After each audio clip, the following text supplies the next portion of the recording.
Early on the first day of the week, while it was still dark, Mary Magdalene went to the tomb and saw that the stone had been removed from the entrance.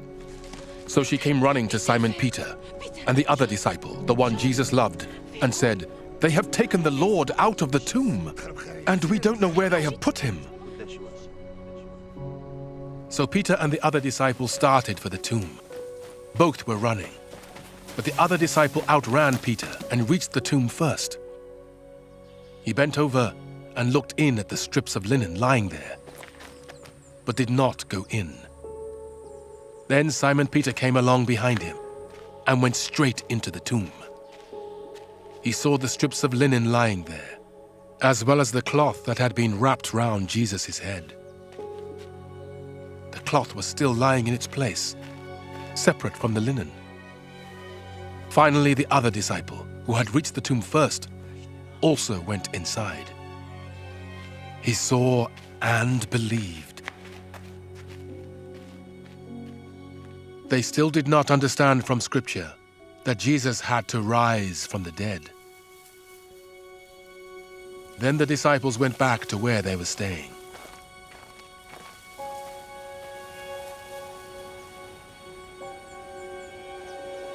Now Mary stood outside the tomb, crying. As she wept, she bent over to look into the tomb and saw two angels in white seated where Jesus' body had been, one at the head and the other at the foot. They asked her, "Woman, why are you crying?" "They have taken my Lord away," she said, "and I don't know where they have put him." At this, she turned round and saw Jesus standing there, but she did not realize that it was Jesus. He asked her, "Woman, why are you crying? Who is it you are looking for?" Thinking he was the gardener, she said, "Sir, if you have carried him away, tell me where you have put him, and I will get him." Jesus said to her, "Mary." She turned towards him and cried out in Aramaic, "Rabboni," which means teacher.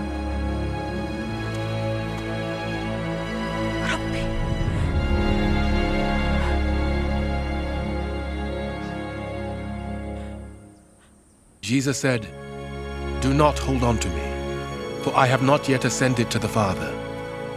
Go instead to my brothers and tell them, I am ascending to my Father and your Father, to my God and your God."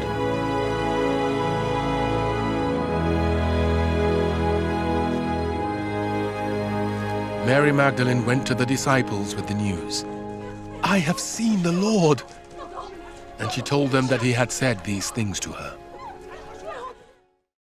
Join with me. Christ is risen from the dead, trampling down death by death, and on those in the tombs bestowing life.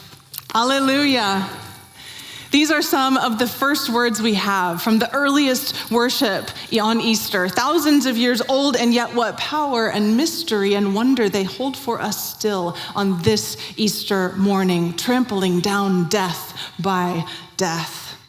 My name is Evie Martin. I'm the lead pastor here at Plattwoods Church. May wonder and hope fill each of you gathered here in this space and those of you worshiping with us online this Easter day. What wakes you up in the morning? Think for just a moment about those first liminal moments between sleep and consciousness, the in-between space of dreams ending and the drama of the day beginning. What is the thing that draws you out of your slumber?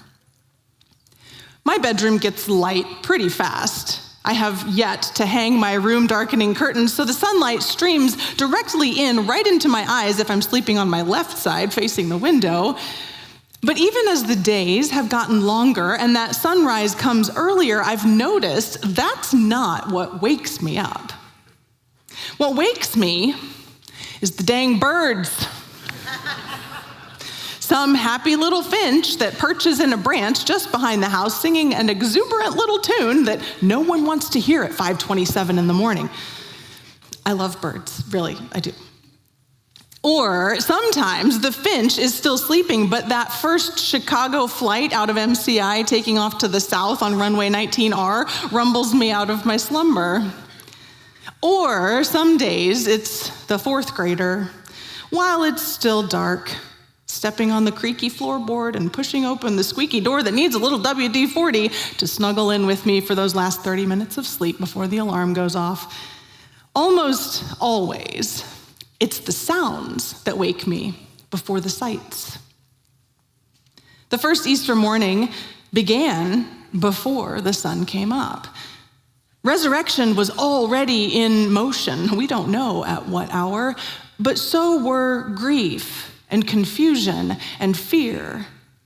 We meet the disciples, scattered, flustered, literal pinballs bouncing around, trying to make sense out of what has happened. Their teacher, their friend, the one on whom they had placed their every hope, brutally executed by the state, gone, entombed, dead. They couldn't tell which way was up, and it showed. Considering that it's still dark, the dawn not yet broken, an hour when, in pre-electric world, sight is not the most reliable sense, Jesus' followers are doing a surprising amount of looking.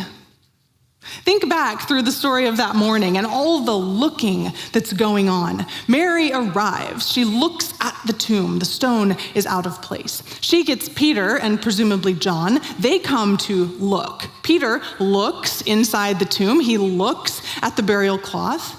John then looks inside the tomb, looks at the cloth, looks at the head linen. They don't know what to make of it. They dash quickly back to where they'd been hiding.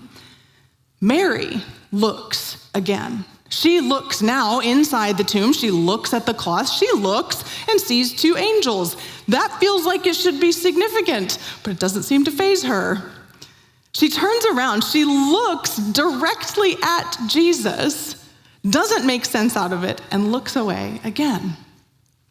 That first Easter morning was frenetic with lots and lots of looking. And maybe this is a kind of frenzy we know. When our worlds are shattered, when the firm foundation beneath our feet gives way, when what is familiar and beloved in our lives seems to vanish before our very eyes, we are desperate to try and make sense out of such trauma and grief. We look to anyone and anything to try to understand what is happening to our hearts as they break. And oh, how our hearts break in this world. There is no such thing as life untouched by sadness or grief or pain. We are heartbroken when friendships disintegrate, when a marriage ends, when children withdraw from us. We are wrecked when our boss says, "I'm sorry, I have to let you go." Most especially when it's a job we need, even more so a job we loved. We are hopeless with frustration when our neighbors, our family members, our church members are targeted and mistreated, are denied due process and human decency on the basis of their status. We are sent reeling when we receive a diagnosis that tells us our bodies are not working the way that they should. We're blinded by confusion when the world around us seems to take more and more and more from us and from those we love, and the once steady ground beneath us begins to shift.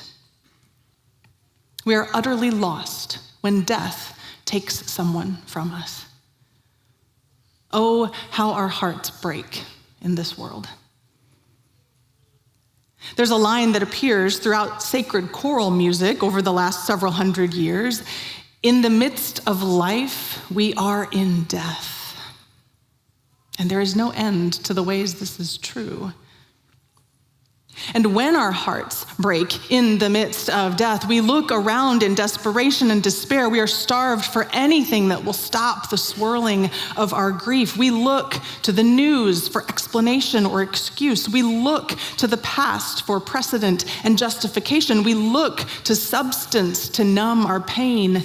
We look to people who we think have it all together for hope and a positive spin. We look and we look and we look and we look until we are so dizzy we can't even see who or what is right in front of us.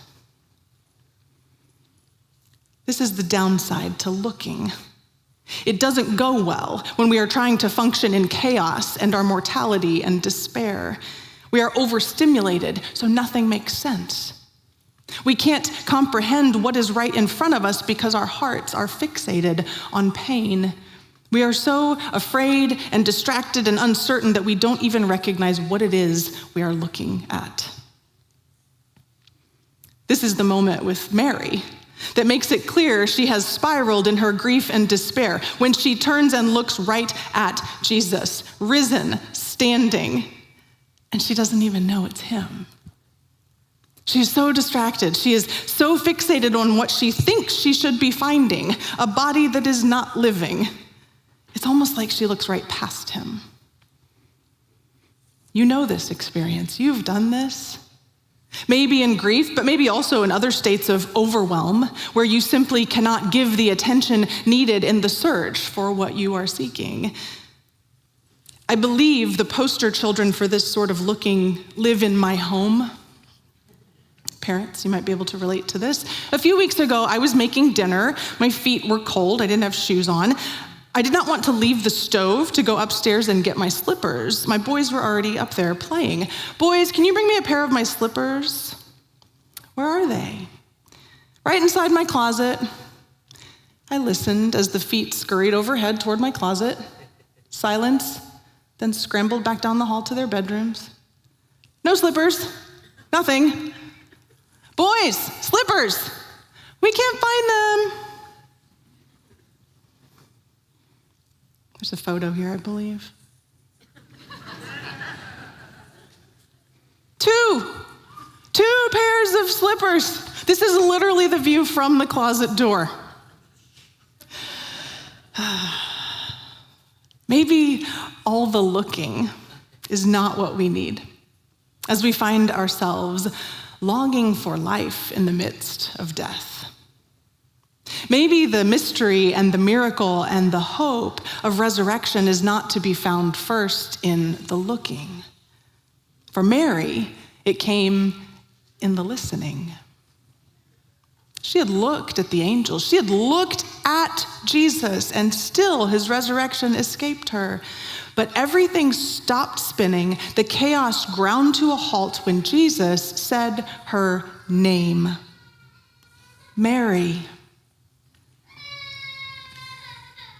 In that simple sound, in the quiet of the breaking dawn, Jesus says the first word of the resurrection, and it's a name, Mary. And life rushes forth from the midst of death to overwhelm her heart. Suddenly, everything that had been chaos was clear. All that had been pain turned to power. What had been drowning her in despair dissipated to love because Mary knew that voice. And in the sound of that voice, she was known. At the sound of that voice, the barrier of death crumbled. Her name had been called by Jesus from the other side of it. This moment in the garden between Jesus and Mary takes us back to something that Jesus said earlier in the Gospel of John, long before his crucifixion. In John chapter 10, Jesus speaks of himself as the Good Shepherd, and he draws on a reality that everyone at that time would have known. Sheep know their shepherd's voice. They know it in the very fiber of their being. They don't have to see the shepherd, they hear him, and they know they are cared for.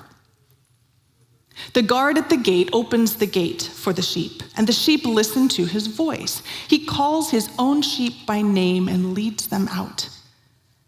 Whenever he has gathered all of his sheep, he goes before them, and they follow him because they know his voice.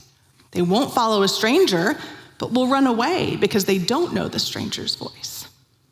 I am the good shepherd. I know my own sheep, and they know me. I want to try something. We're going to see if this works. I have some volunteers who have agreed to help me out. So if you guys want to go ahead and come up at this time.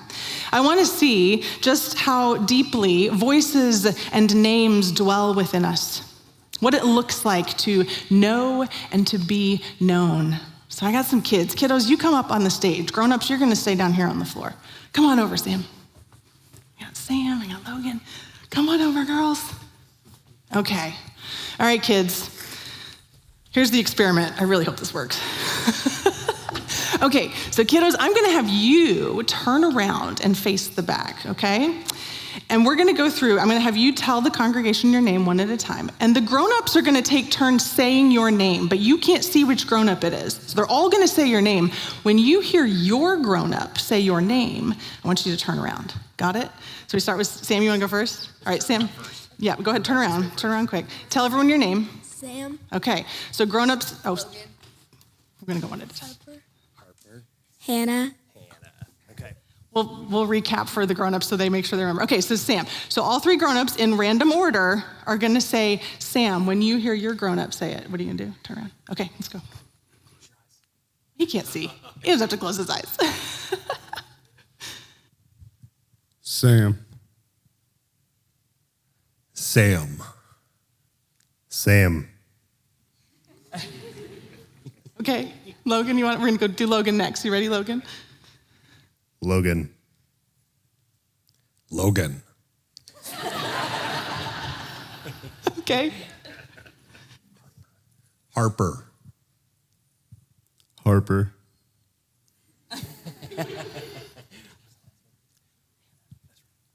Hannah. Hannah. Hannah. Thank you guys so much. It worked. Whew.